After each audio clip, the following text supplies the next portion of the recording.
You're listening to Real Folk with me, Jo Burke. Yay! Welcome to Real Folk. It's Lee and Hartmut from Central Hello. Tickets. Thanks for having us. It's so lovely Hello. to have you here via the magic of Zoom. Now, for those that don't know, what is Central Ticket? So we are a seat-filling agency in London. We provide an audience for all kinds of events, arts-based events, mainly in London, but all throughout the UK as well. Cool. Were you guys already mates and then decided to start this up, or did you meet via work? Hartmut, would you like to take that one? Who's going to fess up to how you know each other? It's a mixture of both, really, wasn't it? We both had part-time jobs at the same place. That's where we got to know each other, but then became friends. And then quite a bit further down the line, we came up with the idea of starting Central. Oh, what a year it's been. It's incredible, isn't it? And obviously the next question naturally is clearly a business that you set up with audience tickets. It has been hit one of the hardest during what's happened this year. Yeah, I mean, it has been a really difficult and challenging time. I mean, sales just dropped off over a cliff overnight. And then because we sell tickets for the West End as well, we had an incredible amount of refunds to process for tickets that had been booked for all of the months where shows had been cancelled. So it was quite a big undertaking to begin with. But thankfully, we've been able to just kind of coast by, and we didn't slow down at all. We kept working really hard on development projects, and we just thought, we'll never get this time again to focus on development and do all of the little bits and bobs that you just don't really get time to do when you're working in a live environment with real shows. So yeah, our development team, we've got a really great team of developer guys, and they've been working really hard on some really great stuff, and we're really excited to share that with people when we come back. But speaking about the fundraiser specifically, I think, as hard as it's been for us, I think we both feel that the real victims of this situation are the people who have fallen through the cracks, particularly in terms of funding, whether that be performers who haven't been self-employed long enough to meet the criteria for the self-employed allowances. I mean, we did some campaigning, lobbying, I guess, on their behalf. And then the campaign was really just a logical extension of that. We were just thinking about what can we do to mobilize our members to try and help. Yeah. And I just got involved with Crowdfunder. They produce a really helpful guide that has a lot of information in there. We just followed that to the T, really. And it seems that if you do what they tell you to do, then you set up the campaign in a way that reaches people and encourages them to make a donation. And we certainly found that was our experience when we launched the campaign. I mean, the results just been amazing. So great to see our members rallying behind all of the people who have given shows for them to attend, including you, Jo. Yes, yeah. I mean, the thing is, in the crowdfunder, you were aiming to raise, was it 30,000 or 15,000? What was the starting point? Well, our initial target was 15,000, and we hit that in 25 hours, 26 hours. So we were completely taken aback by that. Yeah. Were you thinking, it'll trickle in really slowly, and then suddenly you looked and it was just all there? Yeah, we actually had a quite funny moment where we sent out the first email and then nothing happened. We were like, oh no, we've got egg on our face. So we thought, okay, let's just go out for breakfast. And then hopefully by the time we get back, there'll be something happening. Then it was just a flood.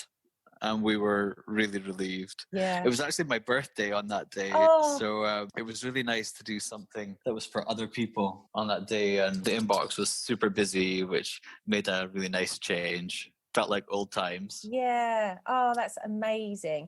And it just sort of reinstills your feelings for humans, the good, that there is a lot of good out there. Because I mean, I've started to do these podcasts purely because of that as well. As a performer, obviously I can't do shows, and the likelihood of getting an acting role at the moment is very slim.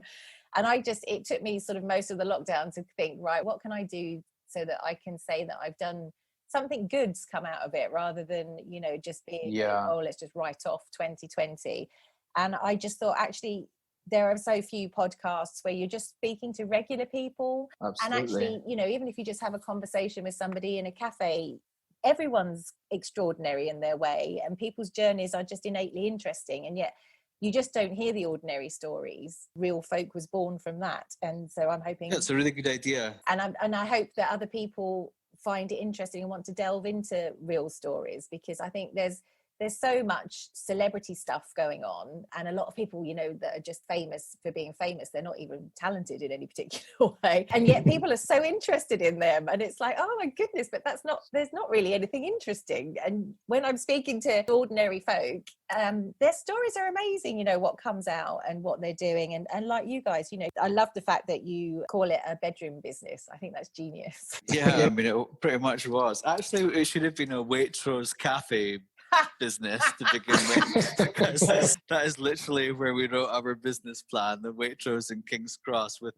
free coffee. That's amazing. See, and people Too don't... many pain au chocolat. Yeah, and I think so many people get put off starting their own businesses or pursuing things because you get tied into the thought that everything has to be perfect from the outset. And you know, it really doesn't. You know, most people start from their bedrooms or a coffee shop with the least equipment. I mean, it doesn't really matter what you start with. We started with a shoestring, not much money at all. The important thing was that we went out and did the market research and found people who confirmed back to us, yes, we will work with you if you do this. And the same for customers. Yes, we will buy it, and we'll buy it at this price. And I think that is all anyone really needs, to have an idea, and then just to make sure there's a kind of proof of concept there.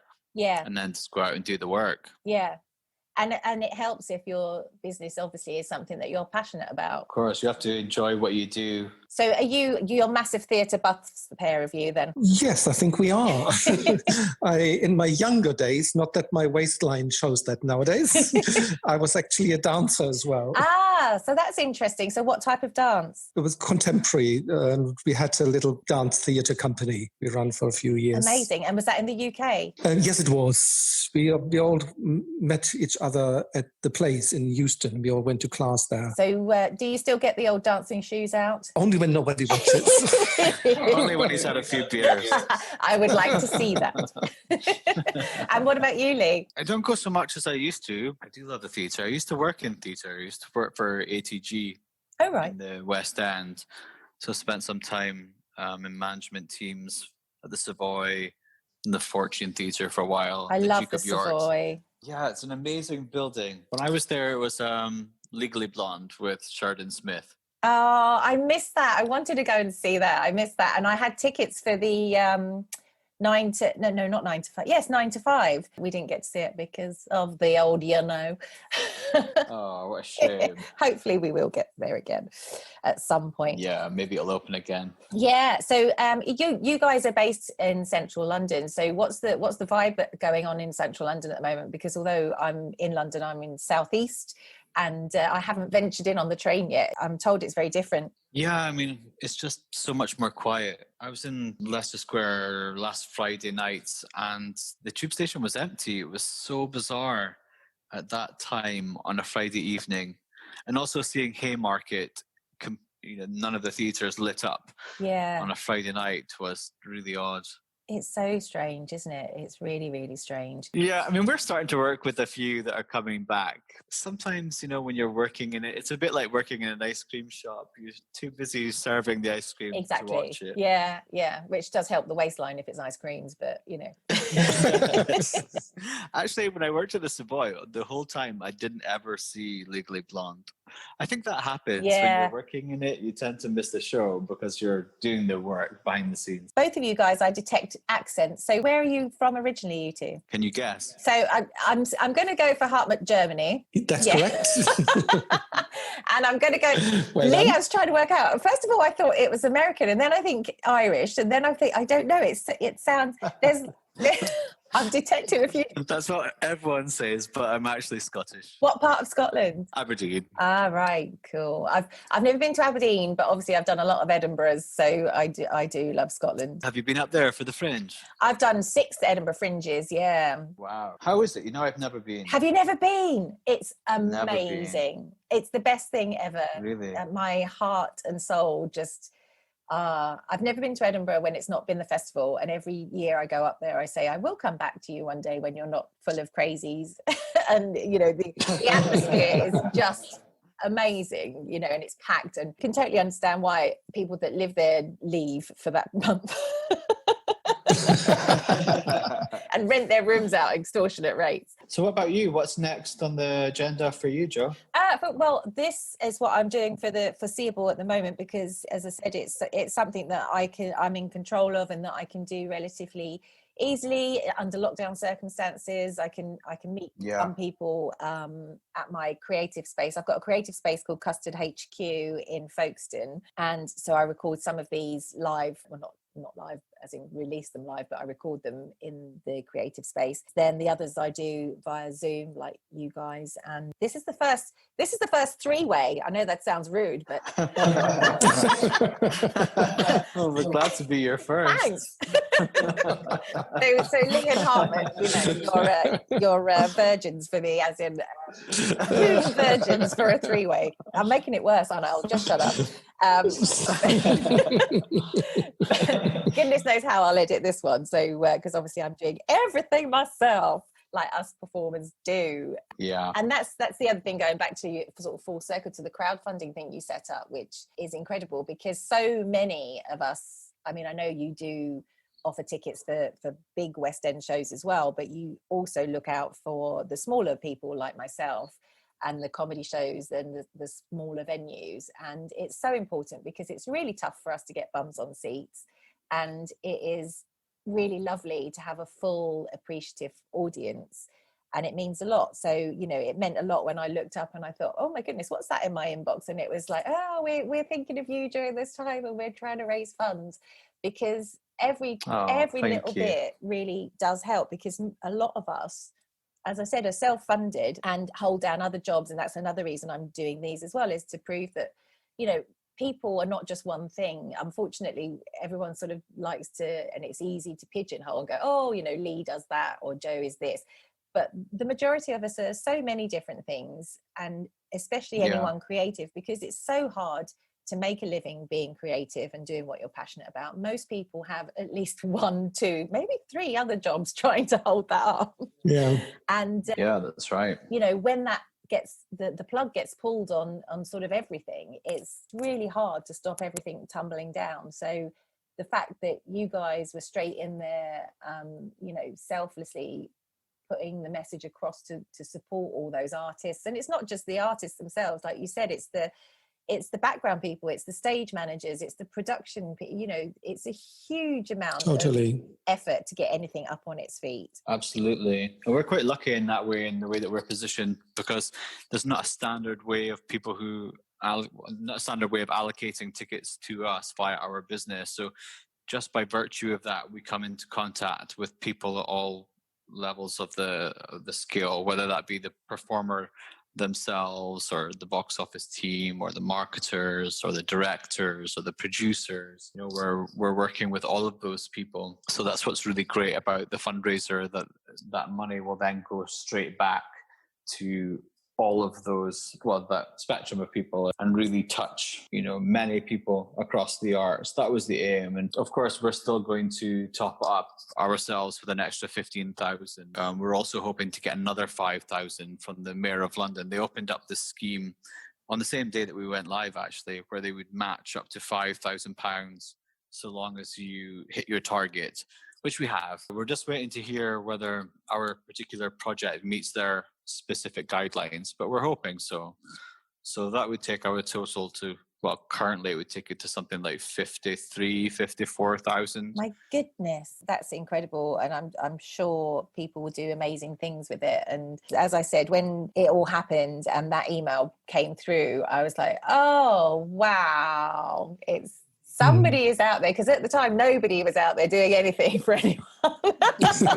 I think that was like our primary motivator, really, was to make people feel like we're in this together and we're going to do our bit to support you. And just that feeling of knowing that someone's out there trying to do something good for you and that you're not forgotten about, I think that was really important to us to try and convey and get across. Yeah, and I think what it did, and I'm sure for everyone involved, it made you feel appreciated. It was like, oh, thank goodness, somebody has helped sell tickets for one of my shows, or whoever else that got that same email, whatever production it was, musical, theatre or comedy.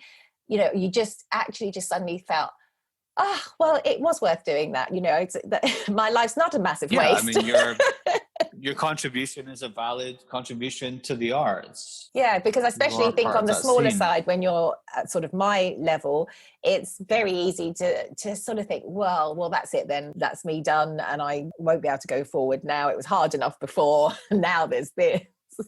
And you just think, oh, actually, it's worth doing, because people do care and people do appreciate it. Absolutely. That has also been really heartening, reading the comments from the members on the crowdfunding page. How much live performance in theatre and dance and music means to them, and how much that enlivens their life. I know I watched a couple of the NT live performances early on in the lockdown. I don't know if you managed to catch any. And it actually, I saw a few. Yeah, it actually upset me, because I missed the live. You had shots of the audience and things in those, and I just thought at the time, gosh, when is this ever going to be available to us again? And although I loved watching it, if you've been to a live performance, that it's nothing like being there live, and yet you could see all the audience appreciating it. And I watched One Man, Two Governors, and obviously people were sort of crying with laughter, and it's that whole sense of group joy that you just miss if you don't do live performance. Yeah, like sometimes there's one person in the audience who has a really funny laugh, and then that just sets off everyone, and then every time they laugh, the rest of the audience laughs. I really miss things like that. Yeah. You only get that when you're in a room with people, don't you? That's it. That is absolutely it. It's just magical. It's absolutely magical. And the thought of losing it, I mean, even for the amount of time we have lost it, is awful. But at least, with the help of you guys and, the people that are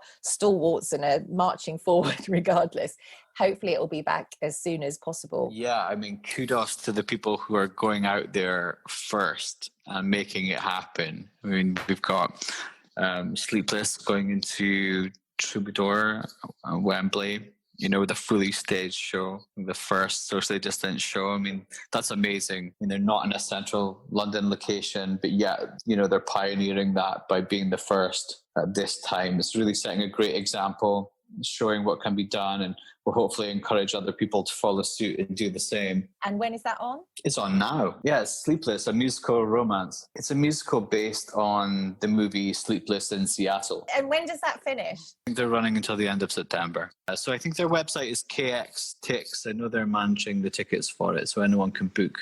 I think they can group in maximum groups of 4, if I remember rightly, because of social distancing. But it's a great show by all accounts. Everyone should head out there and support the arts. Exactly right. So what else is on the agenda? Any other news? We hope that more shows will open. I think it just takes time for everybody to feel more comfortable and confident. But I mean, the thing is that was driving me crazy was that the fact was you could fly for so long. Yeah, it was all a bit odd, wasn't it? I was like, well, hang on, okay, so even if people have got to wear a mask, what is the difference? A plane is, hundreds of people all sitting in one place, exactly theatre style. Yeah. Or the pub. You can go to the pub. I think that a lot of the big theatre producers are feeling that at the moment, that there's perhaps a bit of a double standard. Yeah. With what's being allowed and what's not. I do think that we will see steps towards the stage 5 of the Cultural Secretary's plan soon, but who am I to say? With a bit of luck we will. But hopefully all of these smaller shows that have been starting will really set a great example. Yes. And just inspire some movement there, because people need to get back to work. I've never liked the phrase new normal, so I've always avoided it, because I just would like to get back to just normal. Yeah, just normal without the new. Yes, just please. Yes. Please and thanks. Yes, exactly right. Now, and also they cancelled pantomimes, which is heartbreaking.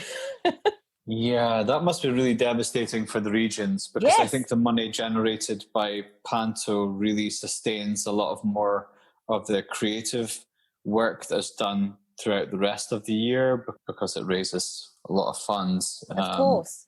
So that must be a real hit. Yeah, and also it's such a UK quirky tradition. It just seems like, I don't know, it's like bangers and mash, isn't it? It's kind of, what? No Yeah. pantomime? Yeah. It's Oh yeah. no, there isn't. Yeah, exactly right. Oh no, there isn't, and that is the end of it. I have to admit, it took me a few years to take to it and get Panto, I bet. but I think I got there in the end. Well, is there no? I mean, I bet there isn't. Is there a tradition similar in Germany at all, or not really? No, not really. Not that I'm aware of. That's just for us, isn't it? Seems to be a very peculiarly British thing. There's no dames in Germany, then? No panto dames? No. You're missing a lot. You know that now. I do. You can go over and start one during this quiet time, and you can be the star, Joe. Yeah, okay, fab. I'll take it. I'll take anything at this point. It's been an absolute pleasure catching up with you and talking to you and finding out more about this. Likewise. Yeah, really nice to talk to you too, and lovely to hear that you're keeping busy and doing something good with your time. Yes, exactly. And I think that's the beauty of most performers that I know, and obviously all the theatre companies and theatre lovers that are on your books there, that, you know, we just all want to keep going because it means a lot to so many people. It kind of defines humanity, I feel, the arts and theatre and live performance. Yes, Absolutely. yeah. You know, obviously once you've done your stuff with your crowdfunding, that's the most important thing to do, and to get back out there and get us all entertaining and get us all laughing and get us all together applauding and shouting and screaming and smiling and doing all the wonderful things. Well, we've got 2 days left, so we're going to go at it hammer and tongs. Yeah. And see where we end up, and then we'll go into the process of working out who gets what and dealing with all the rewards and stuff. That's not an easy task, is it? Blimey. Yeah, that's not going to work on an algorithm, is it, or anything? It's going to have to be... No. Thankfully, I'm in my element with spreadsheets, so I shall get into it possibly this afternoon. Rather you than me. I hate spreadsheets. Thanks again, chaps. It's so lovely. Keep up the good work. Okay. Bye, Joe. Bye-bye. Bye-bye. Cheers. Thanks for listening to Real Folk with me, Jo Burke.